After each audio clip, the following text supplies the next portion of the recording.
Hello everyone! Hi! Welcome back to Worth the Wait. We are so excited to be back with you all. We have another video. This is part 2 of Common Sense for Your Relationship. And if you have not watched part 1 yet, we encourage you to please go back and watch part 1 before you watch this video, because it's going to share everything that really makes up the foundation for what we're discussing here today. And also, a reminder for you all that at the end of this video series on Common Sense for Your Relationship, we're going to be doing a live Q&A with you all to answer any and all questions about finances and relationships that you all may have. So we want you to mark your calendar, save that date. I believe it's July 17th, right? 17th, Wednesday, July 17th. Yep. At 8 p.m. Eastern Standard Time. So we'll include another reminder in the following video, but please mark your calendars for that date to join us for the live Q&A to conclude this series on Common Sense for Your Relationship. And if this is your first time with us, we want to encourage you to please subscribe to our channel, join the family here, click that notification bell so that you can be aware of any announcements or any videos that are upcoming for us here at Worth the Wait. So in part 2, today's video, we are going to talk about some of the common questions that people have, whether they're single, in a courtship, or even just preparing for marriage, about finances and what we would recommend based on our experiences and based on what we've studied and learned over the past couple of years here. So we're going to get right into it. So the first question is, what should I be doing about my finances right now before a courtship or marriage? So, and some people even emailed us this question after we started this series, just what can I be doing right now financially to prepare for a future relationship or marriage? So definitely we want to say you should be sticking to the foundational principles that we talked about in part 1 under that acronym WEALTH, right? So you want to make sure that you are learning financial management, financial wellness, and putting into practice the things that you're learning about saving, budgeting, paying off debt, tithing, all of those things. You definitely want to be doing that now. We'd also say take a hard look at your financial situation, right? Are you living paycheck to paycheck? Are you struggling to make ends meet? And think about what would that be like if you were to have, a wife, a husband, or children. How would that add stress, to the home environment, or would it be a blessing? And so when you take a look at that, then I think you can start to think some more about what you can do in preparation, whether it's, fixing your working situation, income situation, or paying off debt, whatever it is. Just take a look at that, and that will be the guide for what you need to be focused on before bringing someone else into your life, bringing children into this world, whatever it may be. So that is our recommendation of what you can be doing right now. You do not have to wait until you're in a relationship to really start putting these principles into practice. Right, and it really just comes down to making sure that your life, where you currently are, is in line with God's financial principles. So even if you read in the Bible and you study something beyond what we shared, then certainly you want to make sure that your life is in line with God's way of approaching finances. Next question. When is the right time to share specific details of my financial situation, such as income, debt, personal budget, and so on and so forth? We believe that sharing these intimate, specific details about your financial situation may not be appropriate in the early stages of a courtship. We definitely believe that these are important discussions to have prior to marriage, but during those early stages of courtship, the time really should be reserved for talking about broad, sweeping subjects. So understanding, how does this person view their personal finances? What's their stance on debt? Do they believe in regularly giving back in tithes and offerings? These are the type of discussions that will allow you to really understand that person's principles and what they live by, and what they, how they govern their lives. And then we believe that will be more than enough to, guide you as to whether or not this relationship should move forward, right? So it shouldn't be like, oh, I make this much and you make that much, or that's I what didn't like know, it should really like be. you had a job and I didn't know specifically how much Brandon made until we were engaged and starting to plan the wedding. Yeah. Then I knew his salary. Yeah, but it's like, how does this person interact with money? Right. Right. And I agree. This is the time to make those observations, to see the character. Again, courtship is this period of determining, is it God's will for me to be with this person, to marry this person? So, if the answer is no, you wouldn't want someone to walk away with so much information about you and, your bank account numbers and all that stuff. So, definitely just making observations, discerning, and that's what should be focused on right now. Amen. Next question. How do you balance being responsible with money and going out on dates? Now, y'all, this is one that I had to learn from experience because it was just a hard time in my early days of courtship with Sharetta. Really? Yeah. I mean, I was living in New York City on making not that much money, and so you had to be creative. And so I learned from experience the importance of being creative.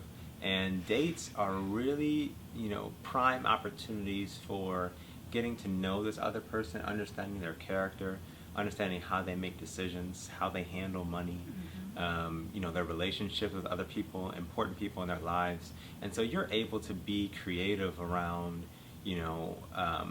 how you accomplish that goal. Whether it's like, parks are free. Like, public parks are really free. So you can spend a lot of time out in nature, and it's free. It doesn't cost you any money. I mean, of course, you can do like a little lunch or dinner thing and that sort of thing. But really, you should encourage yourself. Strive to be creative with how you're spending money and how you're able to enjoy time with one another. I don't personally believe that dates are opportunities to impress this person with, how much money you may or may not have, like giving off this illusion of, personal, success or anything like that. Like, I think that, dates during courtship should truly be opportunities to get to know this other person who you could potentially be spending, sharing the rest of your life with. Yeah, I think it's important to do what's within your means, right? So if you are rich and you got it to, go to a fancy restaurant, then as long as that's not living above your means and going into, extreme financial stress to make it happen, then by all means. But we're speaking to like the average, middle income type of person. Definitely don't. Or a young person who's just starting out. Yeah. Don't put this pressure on yourself to spend all of this money to try to impress someone else, right? Mm-hmm. Do whatever is within your means, within reason. Be creative and really just demonstrate care.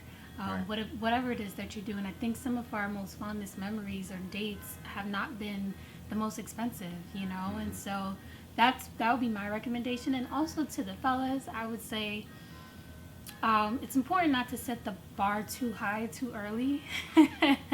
So if your first date you do this huge, expensive thing, that's gonna set an expectation that She's gonna be expecting that. Regularly. Yeah, and you don't want to get yourself. I have to walk it back a lot. What are you talking about? I didn't have that expectation of you. Anyway, you don't want to set the bar too high so that they're unrealistic expectations, because however you start out, you got to maintain that momentum. So just do within your means. Be responsible. Plan it out. Have a budget. Yeah. Something we did, split the, what's the word I'm looking for? Divide up the dates. Yeah. Yeah, divide up the dates. So that each person takes an opportunity to plan and to do something special. The man doesn't always have to set up and arrange for the dates. I mean, right. Yeah. So, yeah. The next question is it appropriate to be financially dependent on your significant other before marriage? And our answer to this is no. It's important that before marriage you're not meddling the affairs of finances, because things like that are very difficult to separate if the relationship doesn't work out. It's very difficult if you're, sharing responsibility for paying a car, or sharing responsibility for paying bills or whatever it is. It's very difficult to split that up if you're not, if things don't work out and you're not married. So I would say that's the number one reason. However, I do understand that unique circumstances can come up, and we had that situation when we were recording. When I was moving to Philly. We weren't even engaged yet. I was moving to Philadelphia, and I signed a lease, and this was my first experience with like moving into my own place and getting my own place, and I completely misunderstood when I would be getting paid for my new job. And I actually was not going to get any paycheck until 2 weeks after I started, but my rent was due before I would get paid. So here I was, just like, how am I going to pay my rent if I'm not getting paid for work? And so, I didn't ask, but Brandon was willing to spot me some money until I got paid, and as soon as I got paid, I gave it right back to him. So that was a unique circumstance, but I don't really think that was financial dependence. It was just a situation where you gave me a larger than usual amount of money, and we had to use, obviously, discernment. I didn't come to him asking for it, but he was willing to give it, so. Right. I think that, the answer is just absolutely not. Like, I think that, it's okay to give to someone as God leads, for in specific situations. But remember that courtship is intended to be a time where you are investigating the possibility of marriage, right? Of God leading to marriage. And so, this time really should be spent on getting to know this other person, understanding them, and understanding if God is leading in that particular way. And if you get so entwined with finances and then bills and payments and all these other things, you're essentially, you kind of become, somewhat married but not really married, and it just gets messy, especially if the courtship dissolves and it doesn't go on into becoming a marriage. So we would just say to keep it clean and give to one another as you're led to, of course, but definitely don't become, don't allow yourself to go into that situation where you're financially dependent. Right, and because that can leave you stuck in a relationship as well. Right. Yeah.